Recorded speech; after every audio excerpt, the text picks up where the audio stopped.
Gaya ng nasa blueprint, napakalawak ng lugar na ito para maging laboratorio na siyang paggawaan ng droga. Hindi ko akalain na ganito pala katindi at kademonyo ng mga magulang namin ni Selena. Pagliko namin sa hallway, ay may 2 staff pa kami na makakasalubong na abala sa pagbuhat ng malalaking 2 box na sa tingin ko ay mabibigat dahil sa mga itsura nilang nahihirapan. Hoy, kayong 2, dalhin nyo ito sa bodega. Utos nila sa amin nang makita nila kami. My eyes secretly wandered around and I breathed a sigh of relief when I didn't see any CCTV. Aba, sira ulo pala to eh. Ang ganda kong to, tapos ay pagbubuhatin niya lang ng ganyan. Bigwasan kaya kita. Napapikit ako ng mariin dahil sa inasta na naman ni Empress. Abat, may angal ka pa? Sita ng gago kay Empress, ngunit natigilan ito nang mapatitig sa mukha ni Empress na nagpapakyut. Taga rito ka ba? Bakit parang bago ka? Natigilan din ang isa nitong kasama at tumitig din sa mukha ni Empress at ganun na din sa akin. Bakit? May angal ka rin? Maangas na tanong ni Empress sa una. They look at each other before turning to us again. Kalaban! Wika ng isa habang may nanlalaking mga mata. Empress smirked in front of them. He was about to scream when Empress gave him a strong blow to his dirty mouth. Aw! Ang tigas ng bunganga mo! Angal ni Empress habang ikinakawag-kawag sa ere ang nasaktan niyang kamao. Samantalang ang lalaki ay gumewang, ngunit hindi niya pa rin binitiwan ang pasan-pasan niyang box. One of them acted as if he was about to attack, but I immediately blocked him. I grabbed the box he was carrying on his shoulder and slapped it on his fucking face. Napasandal ito sa pader hanggang sa dumaos-dos dahil nawalan kaagad ito ng malay. I turned to Empress and saw that she was opening a box while another man was lying next to her at wala na rin itong malay. What the fuck is this? Empress asked incredulously. I walked closer to her and looked at the contents of the box. It's a machine that I also don't know what it is for. Ngunit dahil osyosera sa Empress ay kinalikot pa niya ito, and her eyes widened when she saw a part that looked like a fucking... Kaagad din siyang bumaling sa akin. What? I asked, pretending I still didn't know what is in front of us. Come on, let's pull them off before anyone sees us, I said, and immediately pulled her away from the box. But, hindi ko na siya pinansin pa at sinimulan ko nang hilahin ang isa patungo sa isang bagong hallway. We both know that this is the group of Japanese people we've been looking for a long time. This is the syndicate that takes pictures and videos of women being subjected to various types of machines that are used for pleasuring, at kabilang na ang laman ng mga box na to. Matapos kong madala sa isang sulok ang lalaki, ay muli kong binalikan sa Empress na hirap naman sa paghila ng isa pa, kaya tinulungan ko na. Nang matapos ay sinunsun na namin ang daan patungo sa monitor station. Mailan pang staff ang aming mga nakasalubong, ngunit hindi na namin ito pinagbigyan pang makalampas sa amin. Kaagad din namin silang pinatulog. What's the situation? Tinig ni Glessy mula sa kabilang linya ang aming narinig. We're now heading to the monitor station, I answered. We're already here. I was stunned by her answer. So does that mean they are now with Selena? So, nag-antay pa ako ng kanyang sasabihin habang nagkakatinginan kami ni Empress. It's better to go to the showroom. Kami nang bahala dito. What do you mean? Tanong kaagad ni Empress na nauna lang sa akin. Selena and Heisei Villaruel are now in there. What? Mariing sigaw ni Aigea mula sa linya. Napatiimbagang ako at kaagad akong naglakad ng mabilis patungo sa showroom na tinutukoy ni Glessy. Skipper! Ramdam ko ang mabilis na paghabol sa akin ni Empress. Don't rush, alright? We need to be careful in our every move. Masyado silang marami. S, do you hear me? Lacey said. I just raised one of my hand as a signal. She can see that on CCTV. And don't worry, Mr. Montgomery and McLaren Garland are already there. I was stunned for a moment, but continued walking. Calm down, Ness, bulong ni Empress mula sa aking tabi. Gia and Silver, you already know what you're going to do. Andre at Angel's side. Tinig muli ni Lacey. Copy, mariin nilang sagot. Nanahimik ako dahil nararamdaman ko na ang pagdidilim ng utak ko na pilit kong nilalabanan. Nadaanan namin ang 2 box na naglalaman ng machine. Minabuti kong buhatin ng isa habang si Empress ay pinilit ding buhatin ang isa. Mas mabuti na ito para hindi mapansin at mas madali kaming makakapasok sa loob. Pagdating sa lugar ay tama nga ang hinala ko. May 4 na bantay sa labas ng pinto. Yan na ba ang mga bagong machine? Tanong ng isa. Oo, sagot ko habang bahagyang nakayuko. I-check nyo yan, sigaw ng isa.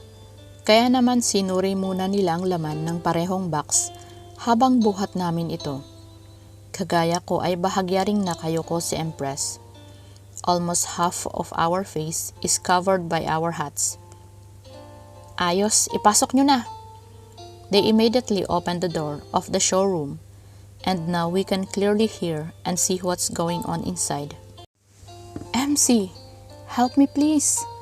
Kaagad akong napalingon sa sumigaw, at napatiimbagang ako nang makita ko si Hezekiah na nakahiga sa isang mesa na gawa sa metal.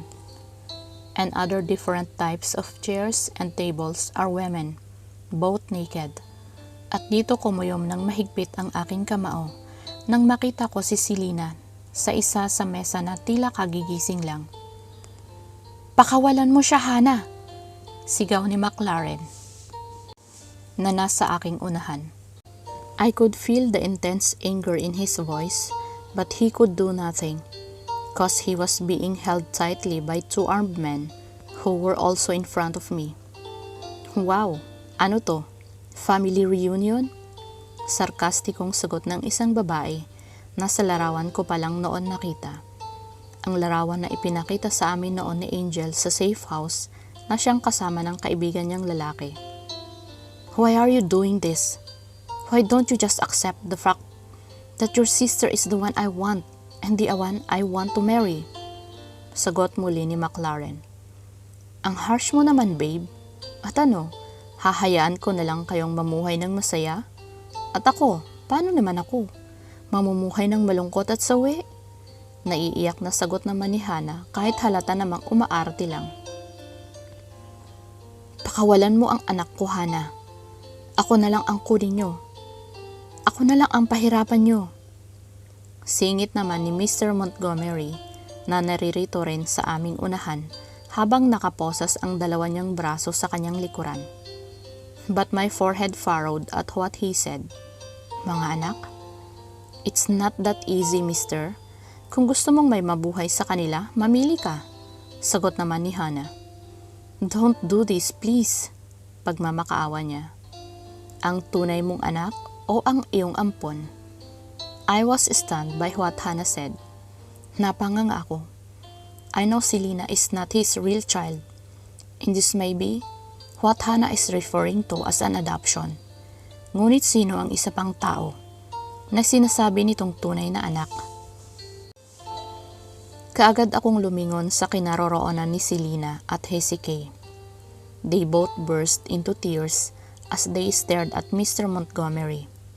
Their eyes are full of emotion. What the hell? Is it Hezekiah? Si Hezekiah ba ang tinutukoy niyang tunay na anak? Kung ganon, siya ay kapatid ko. Chapter 53. Selena's POV. Pakawalan mo ang mga anak ko, Hana. Ako na lang ang kunin nyo. Ako na lang ang pahirapan nyo. Tinig ni Daddy ang aking narinig. I slowly opened my eyes. I tried to look for him. even though my body was so weak from lying on the table after they electrified me earlier. They are all animals. It's not that easy, mister. Kung gusto mong may mabuhay sa kanila, mamili ka. Muli ko na namang narinig ang hayop na babae. Oras na makawala ako dito, mata mo lang ang walang latay sa akin. Don't do this, please. I could feel the pleading in Daddy's voice. And finally, I saw him standing near the door, where he was being held by the armed staff of this fucking Hannah. My forehead furrowed when I saw a familiar man next to him. It was as if I had seen him somewhere. Both his arms were also handcuffed, while mixed emotions could also be read to him while staring at. I immediately looked for Hezekiah's whereabouts. Kani-kanina lang ay yakap ko siya.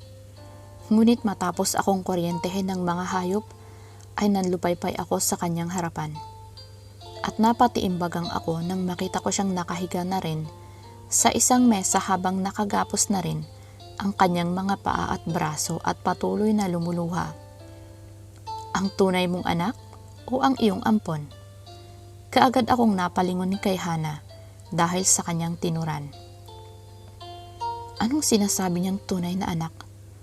Who is she referring to? I have a suspicion that I'm not Daddy's real child at ako ang tinutukoy niyang ampon. I'm not a real Montgomery. Isa lang akong sampid sa pamilya. I suddenly remembered Skipper. This is also what he told me before. Isa lang siyang sampid sa pamilya Steinfeld. Daddy? Nanigas ako mula sa aking kinahihigaan nang marinig ko ang salitang namutawi sa mga labi ni Hezekiah.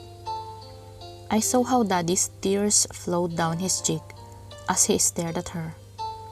Siya? Naghalo-halo na ang aking nararamdaman. Hindi ko na alam ang mga nangyayari. Para na itong sinulid na nagkakabuhol-buhol. Bakit naging ganito na? Ang dating tahimik at masayang pamilya ay naging komplikadong bigla simula noong bumalik ako ng Pilipinas. I wanna know the whole truth, but I'm scared. I'm scared to discover that I'm a child of a demon who owns this fucking hell. Hinding-hindi ko ito matatanggap. Mas mabuti pang patayin na lang nila ako. Anak, lumuluhang sambit ni Daddy. How?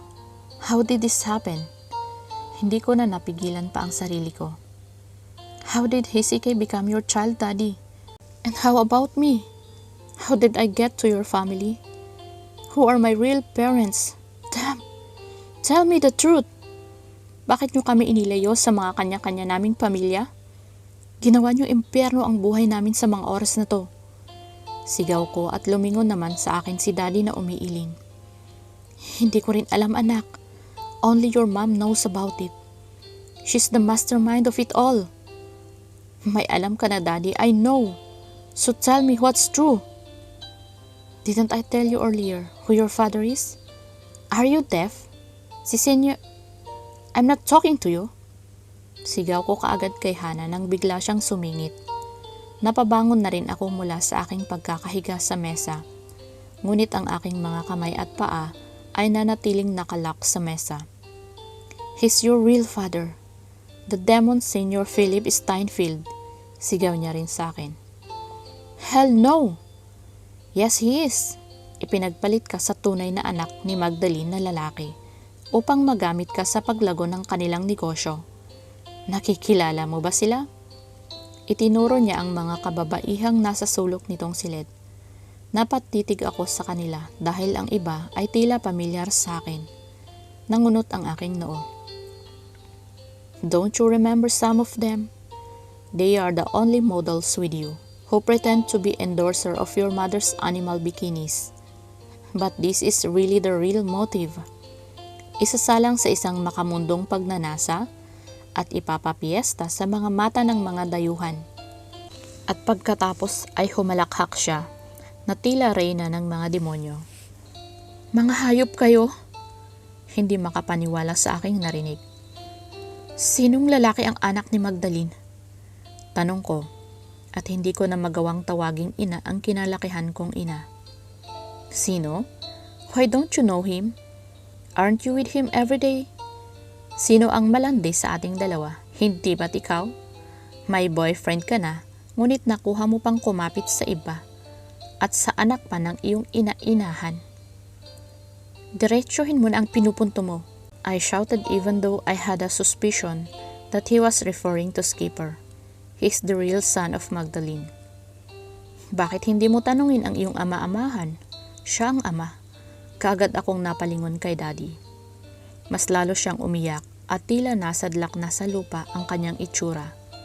Siya rin ang ama ni Skipper? How about Kuya Shield? Tell her, Mr. Montgomery. She has the right to know the truth. Ako pa ba ang magsasabi? Mahal ang bayad ko dito, hindi ako mensahera. Matapos niyang sabihin iyon, ay inilabas niya ang kanyang cellphone at may tinawagan doon.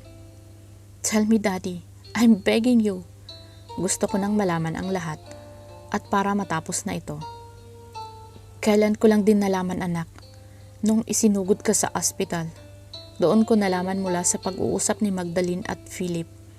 Si Skipper ay anak namin ng iyong ina. You mean si Magdalene? Sarkastiko kong tanong. Natahimik namang saglit si Daddy sa aking tinuran.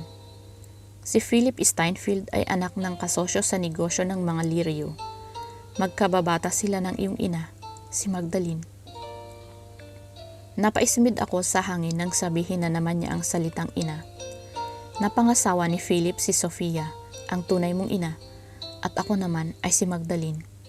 Sabay kayong ipinanganak noon sa hospital, ngunit dahil sa negosyo ay naisip nilang pagpalitin kayong dalawa ni Skipper. How about Kuya Shield in Hezekiah? Si Shield ay anak namin ni Magdalene. Nauna siyang mabuo kay Hezekiah. Napalingon ako kay Hezekiah na patuloy sa pagluha. Ang kanyang ina ang una kong minahal, si Hazel. Ngunit dahil sa kagustuhan kong magkaanak kaagad, di sinasadya ay may nangyari sa amin ng best friend niyang si Magdalene. Best friend? What the F? Pagak akong natawa sa tinuran ni Daddy. So ano to? Ahasan? Sarkastiko kong tanong. Napayo ko naman si Daddy at hindi nakasagot. Nahanap niyo na ba? Napalingon naman kami kay Hana dahil sa pagsigaw niya sa hawak niyang cellphone.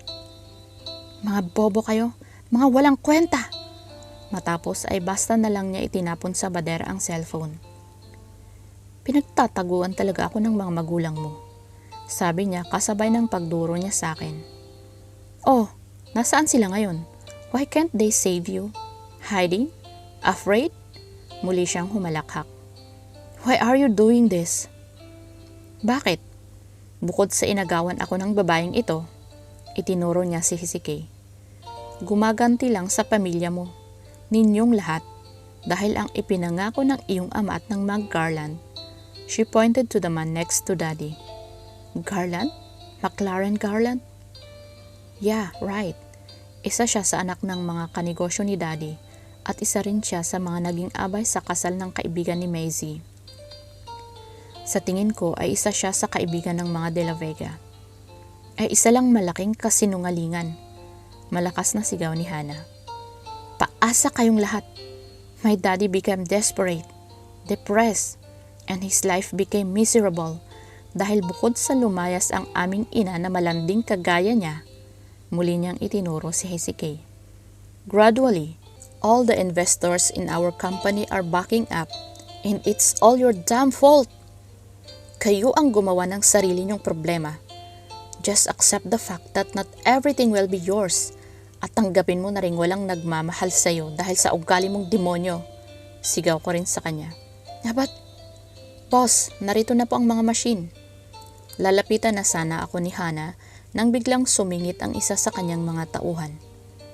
Let them in and prepare it for these two bitches.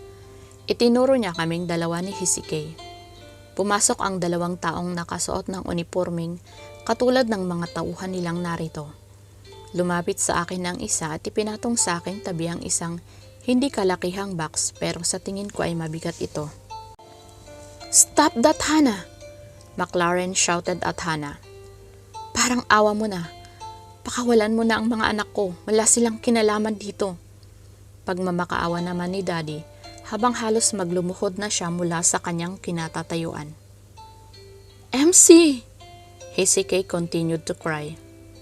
Kahit ako ay naaawa sa kalagayan niya because I knew she was pregnant. Magwawalan na rin sana ako. Ngunit napasinghap ako sa hangin nang masamyo ko ang isang pamilyar na pabango. I turned to the man who was now beside me while busy opening the box. Nakababa sa kanyang mukha ang suot niyang sombrero. I secretly peeked into his face, and my eyes widened when he winked at me. Skip. Shh! He interrupted what I was about to say.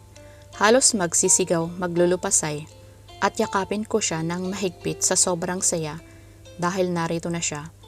He will save me. He will save us. Bakit ba napakatagal ninyong kumilos? Hey you! What the fuck are you doing? Kinakalasan? Napalingon naman ako sa kinaroroonan ni Hisike nang marinig ko ang pamilyar na tinig ni Empress. Nakita kong kinakalasan niya ang mga lock ni Hisike, katulad ng ginagawa sa akin ni Skipper ngayon. Kasunod niyon ay sunod-sunod na putok ang aming narinig mula sa labas ng kinaroroonan naming silid. Chapter 54. What the hell? Who the fuck are you? Hana shouted as she quickly pulled out a gun from the armed man next to her and tried to point it at Empress, but Empress quickly kicked Hana's arm. Nabitawan ni Hana ang baril at tumalsik ito sa ere. Kaagad nakabig ng braso ni Empress ang leeg ni Hana, kasunod ang pagsambot niya sa baril at pagtutok nito sa ulo ni Hana. Hana! Hisike shouted loudly. Bakas ang matinding takot sa kanyang mukha. Maging ako ay hindi makapaniwala sa bilis ng naging kilos ni Empress. I never thought she would be so brave and good acting, as if she was used to this kind of scene. Sige, ilabas mo ang tapang mo. Nakangising saad ni Empress kay Hana.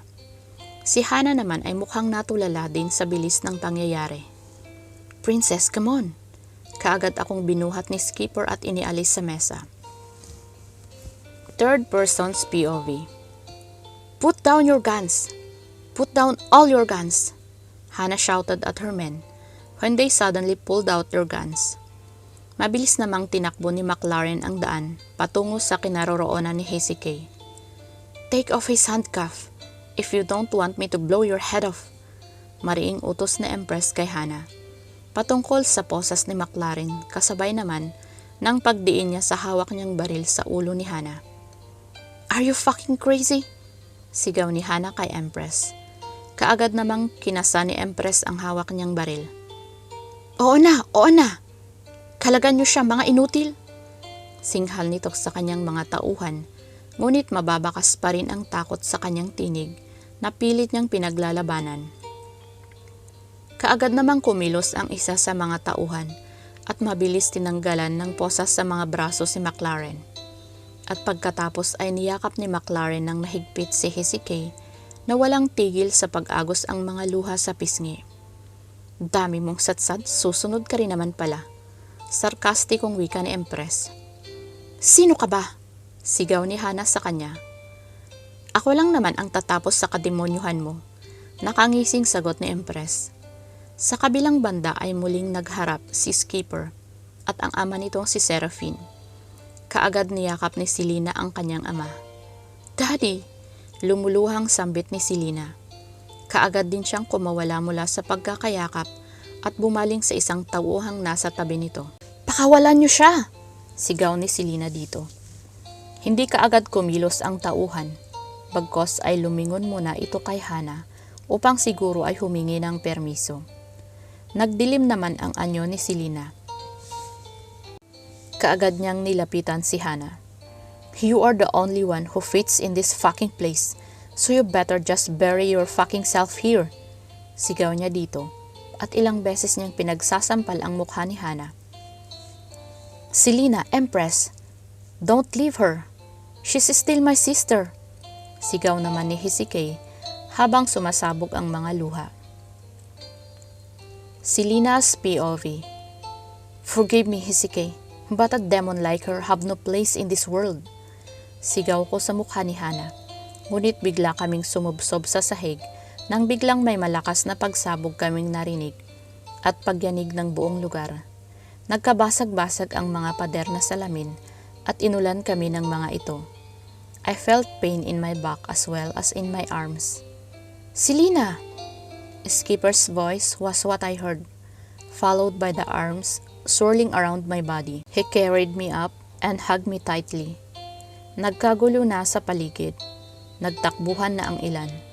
Kumalat ang mga alikabok at usok at halos wala na akong makita. All I knew was Skipper was running as he carried me up. Si Daddy! Where's Daddy? Skipper, huwag natin siyang iwan! Binalot ako ng matinding pag-aalala para kay Daddy. Even though I knew he wasn't my real father, in my heart and mind he was still. Siya lang ang mahal ko at kikilalanin kong ama kahit saan man ako magtungo. Even if I die. Babalikan ko siya, alright? Skipper answered me. Lumingon ako sa aming pinagmulan, but I could see nothing but dark smoke. But, oh my God!